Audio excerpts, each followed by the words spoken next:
Starting this program in Indonesia has been a fantastic opportunity to build relationships over a longer period of time. So we are going to be in Indonesia for 3 years. The program is going to come back next year.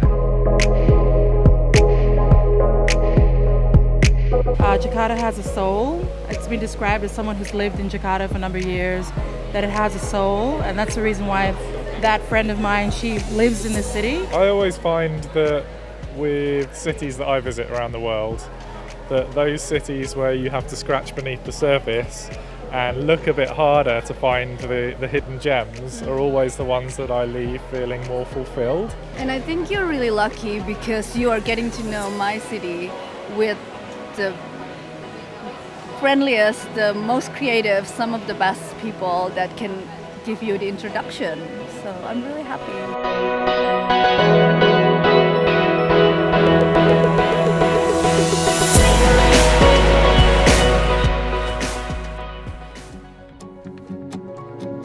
It's not to say that we don't have normal leadership curriculum. We're looking at coaching and difficult conversations, all the sorts of, standard curriculum you would find in leadership, graduate leadership programs, but it's deeper than that.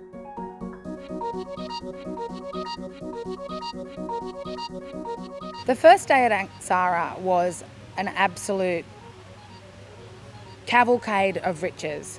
It was multi-sensory, multidisciplinary, and we learnt about the arts infrastructure and the arts ecosystem in Indonesia, as well as had wonderful in-depth talks and discussions with some of the finest practitioners in Indonesia.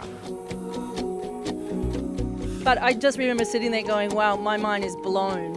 And also feeling very, wondering why I didn't know more about the art practice and activism in Indonesia when it's such a close country. It's really such an exciting force and ecology and way of thinking and being as artists that they have, and we could learn a lot from it in Australia.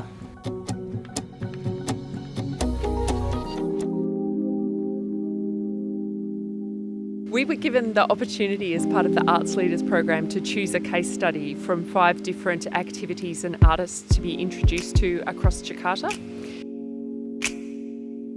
Dolo took us to visit her friend Hanafi, and we visited his gallery and his studio, and it was beautiful being there. It was an oasis in the centre of Jakarta where they were very heavily focused on regeneration. They had a beautiful model of mentorship where teenagers from throughout Jakarta could come and be mentored by artists. The medium that they worked in was paper, which was inexpensive.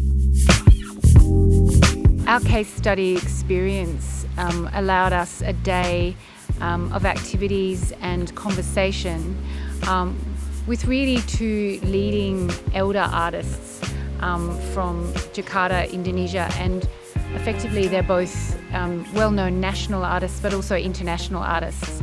So to be able to spend time in their homes, in their community, in conversation and share with them an insight into their practice, into their politics, but I think more powerfully their role in their communities.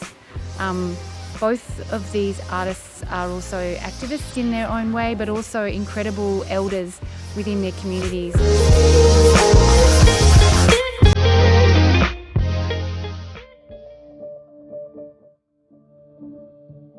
So our first day in Yogyakarta actually started in Jakarta, and we left on the bus in the darkness and then took off on a short flight, and we arrived in Yogyakarta and could immediately feel the difference. Visiting Paper Moon was an especial experience to encounter a company that is creating a contemporary art form in a country that has such a rich history in traditional puppetry. The thing that I love most about being at Paper Moon was this feeling of being so welcome, and the openness with which we were greeted meant that we were immediately relaxed and felt that we could be ourselves as we connected over the things that we all cared about, that we all mutually cared about, even though some of us were strangers. We shared food and we shared ideas, and as we listened to Ria and the philosophy with which she and her colleagues run that company, we had rock star idols of art in front of us, and we immediately had to match that generosity with ideas about who we are and what it is that we're trying to achieve by travelling and connecting in the ways that we are as Australians with Indonesians and people from other countries. Paper Moon, a puppet company who work all over the world, and we had a chance to visit their studio, to sit with the makers, to hear about their philosophy, and actually to make puppets. And for our participants, many who are arts administrators, not necessarily artists, although we have artists, it was joyous for them to reconnect with their creativity. And this is, I think, what distinguishes the Arts Leaders program. It's not about dry theory.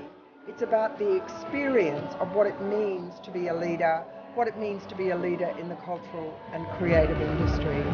And we've had that writ large in Indonesia, and the participants, I think, have found absolute joy and a way back to feeling excited about the work that they do.